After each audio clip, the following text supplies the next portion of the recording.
Assalamualaikum, salam sejahtera dan selamat kembali ke channel Abang. Abang ada kegemaran baru sekarang ni, hobi baru, iaitu baca komen daripada penonton dan juga reply komen. Abang macam ada niat tau, sebab abang pernah komen dalam YouTube orang 40 tahun lepas tu baru dia reply.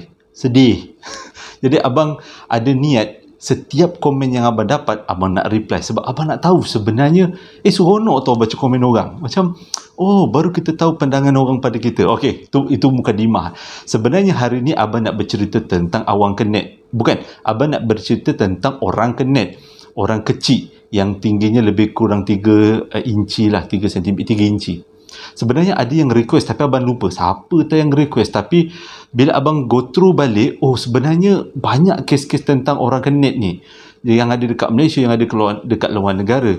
Jadi kalau korang nak tahu cerita tentang awang kenet ataupun orang kenet daripada mula sampai habis, tonton video abang. Nanti abang ceritakan. Astaghfirullahalazim. Sebenarnya cerita pasal orang kenet ni ada dalam sejarah Melayu, dinamakan awang kenet. Seorang lelaki yang tingginya lebih kurang 3 inci kan. Tapi sebenarnya tak ada bukti saintifik kong benda ni wujud. Kalau dalam cerita drama-drama ataupun mitos-mitos Mak Saleh memanglah ada. Dikatakan orang kecil ni tingginya 3 inci. Abang ulang lagi sekali. Lepas tu dia duduk dekat hutan, dia jauhkan diri daripada orang, dia tak nak jumpa dengan orang sebab dia kata orang akan memberi ancaman. Mungkinlah kan orang akan memberi ancaman kepada dia. Lepas tu ada yang cakap dia ni selain daripada badannya 3 inci tapi badannya penuh dengan bulu, dan ada sesetengah dia yang kata jumpa ada kepak. Sebenarnya banyak report yang dilaporkan dekat Malaysia ataupun di luar Malaysia, tapi abang nak cerita paling banyak report tentang orang kenet ataupun orang makhluk halus ni lah, kenet ni berlaku dekat, report tu datang daripada Semenanjung Malaysia, Sabah, Sarawak, Borneo, Pulau Jawa, yang ada dekat sini lah, dan juga dekat Sumatera. Jadi lebih-lebih kurang kawasan-kawasan kerajaan-kerajaan Nusantara lah yang ada dekat-dekat ni. Dikatakan yang jumpa tu kebanyakannya nampak benda tu berkeliaran tapi gerakannya laju. Dan pada masa yang sama ada juga yang percaya sebenarnya benda ni adalah jin, bukannya makhluk yang fizikal macam kita lah. Dia adalah sejenis jin yang ada kerajaan dia sendiri. Itu adalah beberapa pendapat tentang siapa orang kenet ni. Bukan kita je, mitos orang Melayu je yang cerita pasal orang kenet ni. Banyak mitos-mitos Mak Saleh sampaikan diorang buat kajian betul ke tidak ada orang kenet ni. Tapi makin lama diorang buat kajian makin susah nak jumpa. Paling senang nak jumpa diorang berdasarkan kepada report-report yang pernah orang buat. Orang report lah dekat polis, report daripada pihak bomba ataupun report daripada keselamatan kawasan setempat yang report mengatakan kawasan tu ada orang kenet. Jadi Mak Saleh ni memang selalunya bila dia dengar benda-benda macam tu, memang dia suka pergi dan juga kaji kat kawasan tu macam mana habitatnya, betul ke ada benda ni. Kalau orang-orang Asia ni lebih kepada kita-kita ni lah, termasuk Korea, Jepun, Arab tu semua, bila kita dengar pasal orang kenet tak ada kerja dia kita nak cari dia, kita chop jin. Pada 1910 dikatakan dekat Borneo, terutama dekat kawasan Sabah, Sarawak dan juga sebahagiannya daripada Indonesia kan, ada orang nampak dan lukis dan rakam benda tu ada. Orang kenet tu ada. Jadi bila pada tahun 1910 ni, bila katanya ada report tu, korang rasa siapa yang datang buat kajian? Bukan orang Malaysia, bukan orang Asia, sebab kita dah cop tu jin. Yang datang semua Mak Saleh. Mak Saleh datang dekat kawasan Borneo, Sabah, Sarawak, kaji. Temu ramah orang tempatan. Pada waktu tu kita kan belum merdeka, jadi mungkin perkembangan ilmu kita pada waktu tu kurang lagi. Tapi diorang datang bergombolan, betul ke? Bergorombolan datang untuk mengkaji benda ni. Naik kapal, masa tu tak ada lagi kapal terbang. Jadi berdasarkan pada kajian yang dijumpai, dikatakan mungkin orang-orang tempatan yang nampak tu bukanlah orang kenet yang sebenar, tapi adalah lebih kepada makhluk halus yang orang putih kenal dia sebagai kriptid. Pada tahun 2002 dikatakan ada satu berita yang tergempar. Ada seorang budak namanya Julio. dia jumpa orang kenit dekat kawasan selatan Chile. Benda ni berlaku kat negara Chile. Jadi bila laporan tu keluar, kesaksian tu ada, ramai-ramailah saintis tu pergi dekat Chile pada tahun 2002 nak cari betul ke ada orang kenit ni. Sebab mengikut sejarah-sejarah legenda memang ada.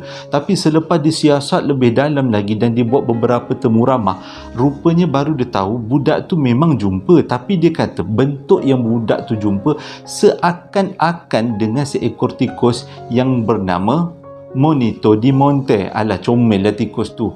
Jadi mungkinlah saintis cakap budak tu sebenarnya tak jumpa, tapi budak tu jumpa yang dia punya fetus ataupun anak kecil kepada tikus ni.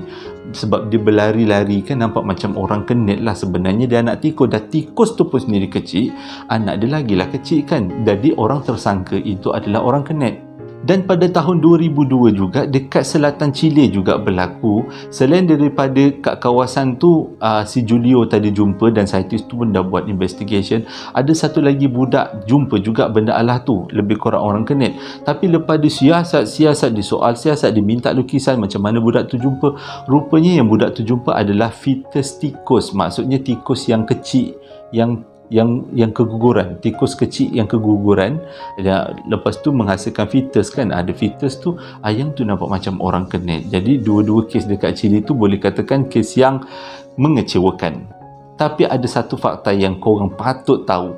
Daripada tahun 1958 sampai 1980 dekat Malaysia ni, dikatakan terdapat 48 kes laporan yang dilaporkan oleh saksi perjumpaan orang kenit. Maksudnya, abang salah bahasa maksudnya dalam tahun tu diorang jumpa orang kenit tau.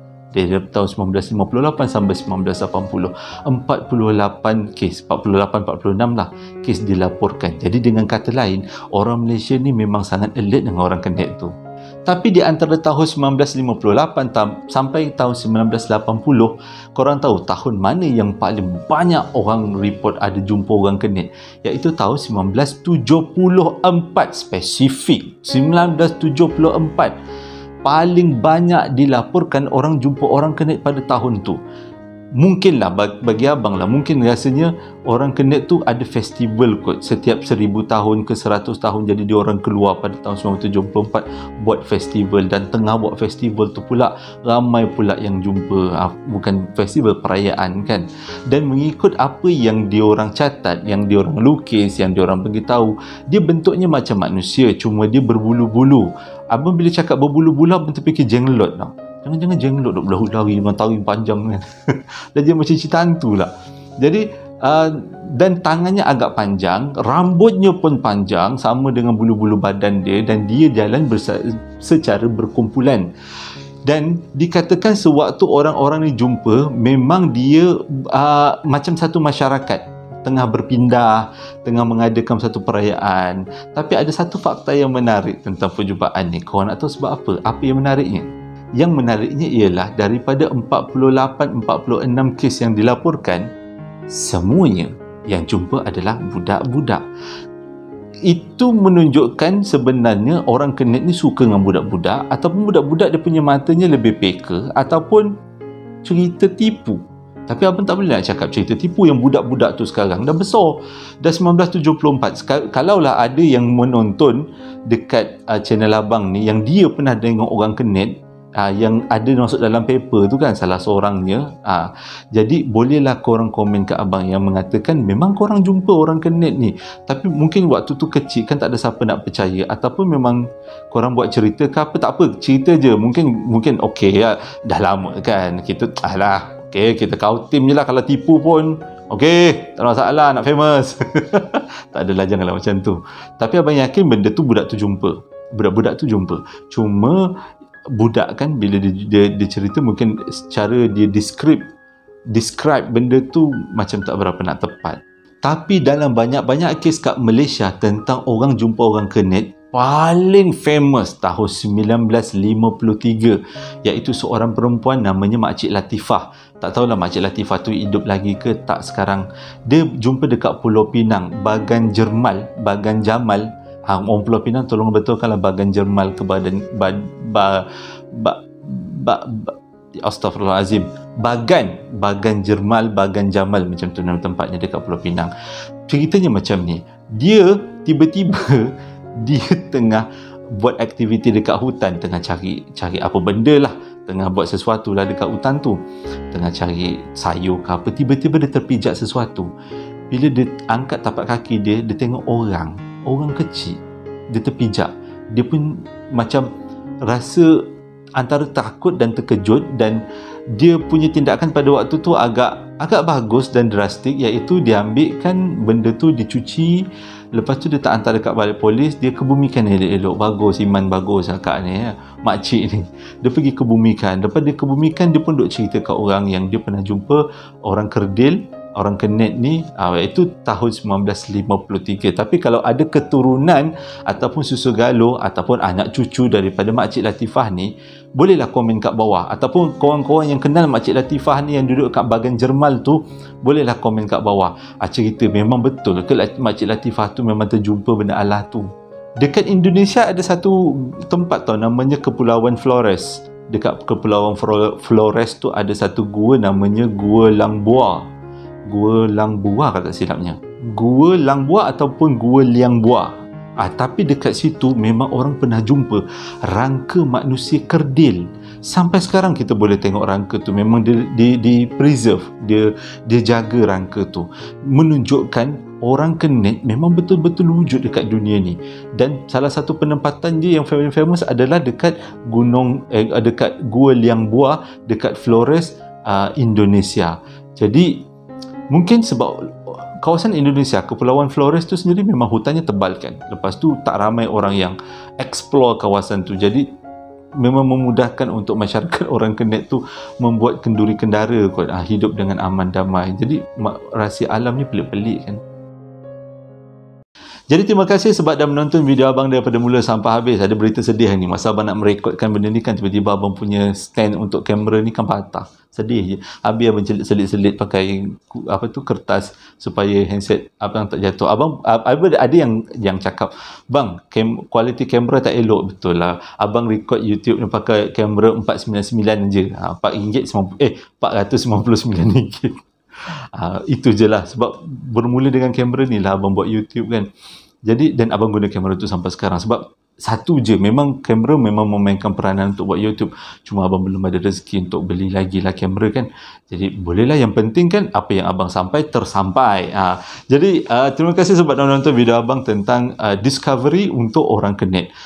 Personally, abang percaya orang kenet tu ada, tapi dia tersorok dekat mana-mana di sudut dunia. Sebab abang rasa dalam rahsia alam ni Tuhan je yang tahu kan. Okey, hingga berjumpa lagi dalam posting abang yang akan datang. Assalamualaikum warahmatullahi wabarakatuh.